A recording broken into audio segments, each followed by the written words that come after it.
اللہ عز و جل کی رضا پانے ثواب آخرت کمانے گھر سے درس کروں گا، آپ بھی نیت کر لیجئے، سنوں گا انشاءاللہ عز و جل۔ الحمدللہ رب العالمین والصلاة والسلام علی سید المرسلین، اما بعد فاعوذ باللہ من الشیطان الرجیم، بسم اللہ الرحمن الرحیم۔ الصلاة والسلام علیکہ یا رسول اللہ وعلی آلک واصحابک یا حبیب اللہ۔ الصلاة والسلام علیکہ یا نبی اللہ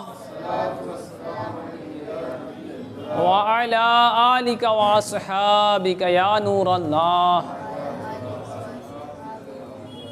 فرمان مصطفیٰ صلی اللہ تعالی علیہ وآلہ وسلم، اس کا خلاصہ ہے، جس نے مجھ پر دن بھر میں 50 مرتبہ درود پاک پڑھا، میں اس سے قیامت کے دن مصافحہ کروں گا۔ سبحان اللہ۔ صلو علی الحبیب صلی اللہ تعالی علی محمد صلی اللہ علیہ وسلم وعلی آلہ واصحابہ وبارک وسلم، صلاۃ و سلاما علیک یا رسول اللہ صلی اللہ تعالی علیہ وآلہ وسلم۔ بخاری شریف میں ہے، حضرت سیدنا معروف رضی اللہ تعالیٰ عنہ فرماتے ہیں، میں نے حضرت سیدنا ابو ذر غفاری رضی اللہ تعالیٰ عنہ سے ربضہ یعنی ایک مقام جو کہ مدینہ شریف سے 3 منزل دور ہے، وہاں پر میں نے ملاقات کی۔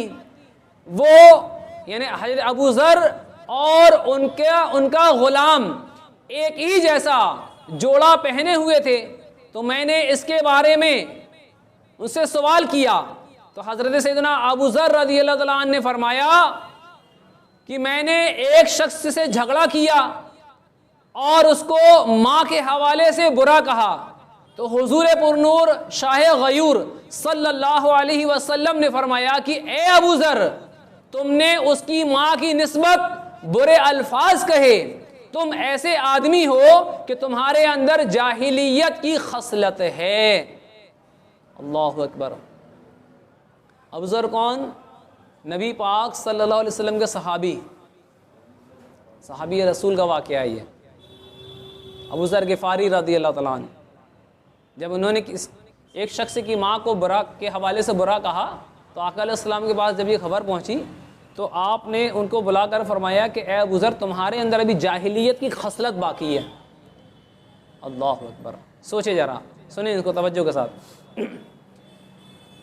تو فرمایا آقا علیہ السلام نے کہ تمہارے لونڈی غلام تمہارے یعنی دینی بھائی ہیں، اللہ تعالیٰ نے ان لوگوں کو تمہارا ماتحت بنا دیا ہے، تو جس کا بھائی اس کے ماتحت ہو، اس کو چاہیے جو خود کھائے اس کو کھلائے اور جو خود پہنے اس کو پہنائے، اور تم ان خادموں کو ایسے کاموں کی تکلیف مت دو جو انہیں لاچار کر دے، اور اگر تم ایسی تکلیف دو یعنی کوئی مشقت کا کام دو تو خود بھی کام میں ان کی مدد کرو۔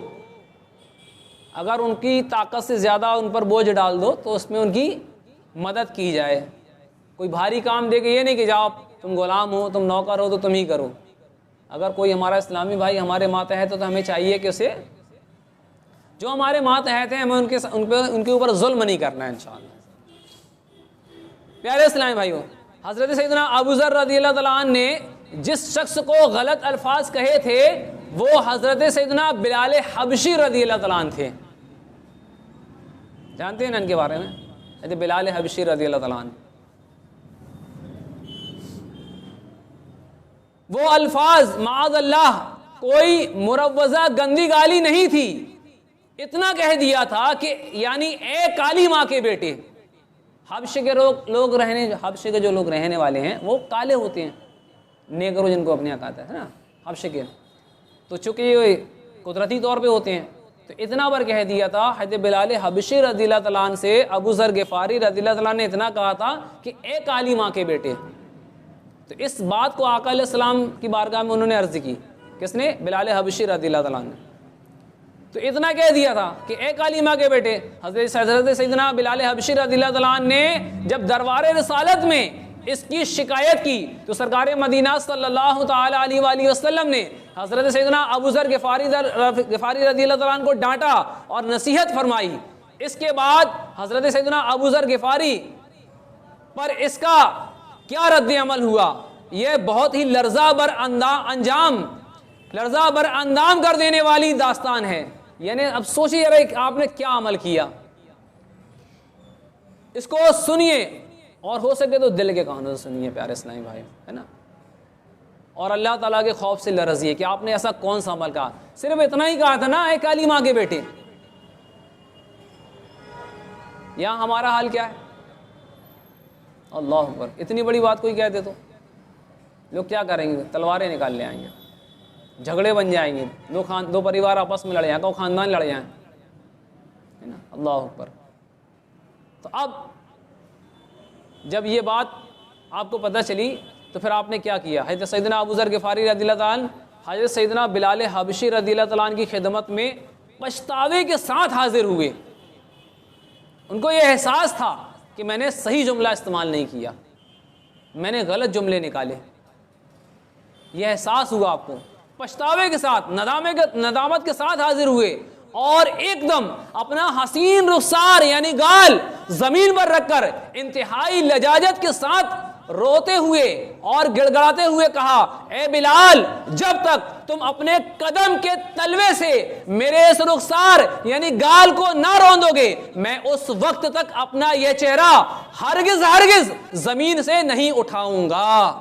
اللہ اکبر، سوچے ذرا، اپنا رخسار زمین پر رکھ دیا اور کہا اپنے پیر سے میرے گال کو روندو، جب تک تم ایسا نہیں کرو گے میں اپنا چہرہ زمین سے نہیں اٹھاؤں گا۔ یہ ہے صحابی۔ آج ہمارا حال، اللہ اکبر۔ حضرت سیدنا ابو ذر غفاری رضی اللہ تعالیٰ عنہ کے شدید بہت زیادہ اصرار سے مجبور ہو کر حضرت سیدنا بلال حبشی رضی اللہ تعالیٰ عنہ نے بادل ناخواستہ، دل نہیں چاہ رہا تھا، پھر بھی اپنا قدم سیدنا ابو ذر غفاری رضی اللہ تعالیٰ عنہ کے مبارک چہرے پر رکھ کر فوراً ہٹا لیا اور حضرت بلال رضی اللہ تعالیٰ عنہ نے ابو ذر غفاری رضی اللہ تعالیٰ عنہ کو معاف کر دیا۔ سبحان اللہ عز و جل۔ سوچے ذرا، غور فرمائے کیسا ان کا عمل رہا اور ایک ہمارا عمل۔ اللہ اکبر۔ حضرت سیدنا علامہ قسطلانی قدس سرہ نورانی نے اس واقعے کے بارے میں یہ بھی تحریر فرمایا ہے کہ حضرت سیدنا ابو ذر غفاری رضی اللہ تعالیٰ عنہ نے یہ آر یعنی غیرت دلانے والی بات حضرت سیدنا بلال حبشی رضی اللہ تعالیٰ عنہ کے لیے اس وقت کہی تھی جبکہ حضرت سیدنا ابو ذر غفاری رضی اللہ تعالیٰ عنہ کو اس قسم کے الفاظ کی حرمت یعنی کہ حرام ہونے کا علم نہیں ہوا تھا، تب آپ نے یہ الفاظ کہے تھے۔ ورنہ حضرت سیدنا ابو ذر غفاری رضی اللہ تعالیٰ عنہ جیسے پیکر تقوی و پرہیزگاری سے ایسی بات کا تصور بھی نہیں کیا جا سکتا۔ اسی لیے حضور پرنور صلی اللہ علیہ وسلم نے صرف یہ الفاظ کہہ کر ان کی سرزنش یعنی کہ ملامت فرمائی کہ تمہارے اندر ابھی جاہلیت کی خصلت باقی ہے، اور یہ جزر و توبیخ یعنی کہ یہ ڈانٹ ڈپٹ بھی ان کے بلند مراتب کی وجہ سے ہوئی کہ اتنے بڑے آدمی کی زبان سے اتنی چھوٹی اور گری ہوئی بات نکلنی نہیں چاہیے تھی۔ یہ ڈانٹ ڈپٹ کی وجہ یہ تھی کہ اتنی بڑی ہستی سے یہ چھوٹے الفاظ۔ اللہ اکبر۔ حضرت سیدنا ابو ذر غفاری رضی اللہ تعالیٰ عنہ بہت ہی قدیم الاسلام صحابی ہیں، بہت پہلے آپ نے اسلام قبول کر لیا رہا، پرانے صحابی ہیں یہ، ہے نا۔ اللہ، یہاں تک کہ بعض علماء کرام رحمہم اللہ السلام کا قول ہے کہ اسلام قبول کرنے میں باہری یعنی غیر حجازی صحابہ کرام علیہم رضوان کے اندر آپ رضی اللہ تعالیٰ عنہ کا 5واں نمبر ہے۔ آپ رضی اللہ تعالیٰ عنہ کہ مسلمان ہونے کا پورا حال بخاری شریف میں مفصل مذکور ہے۔ آپ رضی اللہ تعالیٰ عنہ کے ایمانی جذبے کا حال یہ تھا کہ قبول اسلام کے بعد چند دن تک بلند آواز سے روزانہ مجمع کفار میں ایک اپنے اسلام کا اعلان فرماتے، کافروں کے مجمع میں اپنے اسلام لانے کا اعلان فرماتے، اور کفار مکہ آپ رضی اللہ عنہ پر پل پڑتے اور اس قدر زد و کوب یعنی کہ مار پیٹ کرتے کہ آپ رضی اللہ عنہ لہو لوہان ہو کر بے ہوش ہو جاتے، مگر جیسے ہی آپ ہوش میں آتے پھر اپنے اسلام کا اعلان فرماتے۔ ایسی ہستی رہے ابو ذر غفاری رضی اللہ تعالیٰ عنہ۔ اللہ عز و جل کی ان پر رحمت ہو اور ان کے صدقے ہماری بے حساب مغفرت ہو، آمین۔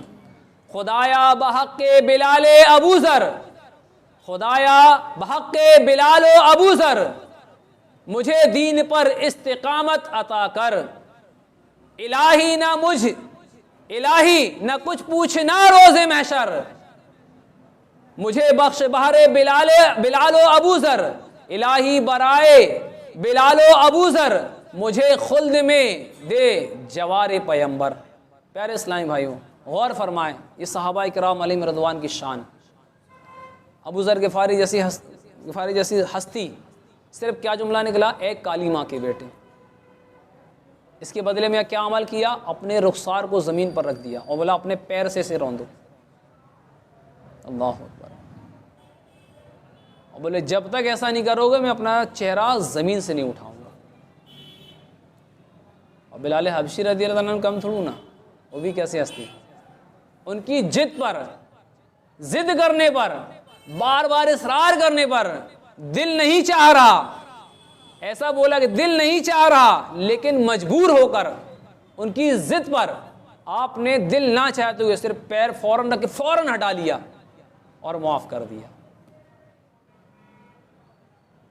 کیسے لوگ رہے اور ہمارا حال؟ اللہ اکبر۔ اگر کوئی ہمیں بے بول دے نا یا گالی دے دے، یہاں تک کہ مار دے، تو اس کے بے بولنے سے، گالی دینے سے، مارنے سے نہ ہمارے نام میں کوئی فرق پڑتا ہے، نہ ہماری شان میں کوئی فرق پڑتا ہے، نہ ہماری عمر میں کوئی فرق پڑتا ہے، نہ ہمارے خاندان نسب میں کوئی فرق پڑتا ہے، کوئی فرق نہیں پڑتا، بلکہ اس کو درگزر کریں گے تو انشاءاللہ اور اللہ تعالیٰ ہمیں رتبات بلند کرے گا، ہمارے اللہ تعالیٰ اور ہمارے درجات بلند کرے گا انشاءاللہ۔ کب؟ جب ہم اس سے درگزر کریں انشاءاللہ، اللہ تعالیٰ کی رضا کے لیے اپنے اسلامی بھائی کو معاف کر دیں۔ اللہ کے ولیوں کی شان ہی نرالی۔ ایک شخص آیا اللہ کے ولی سے، فرماتا ہے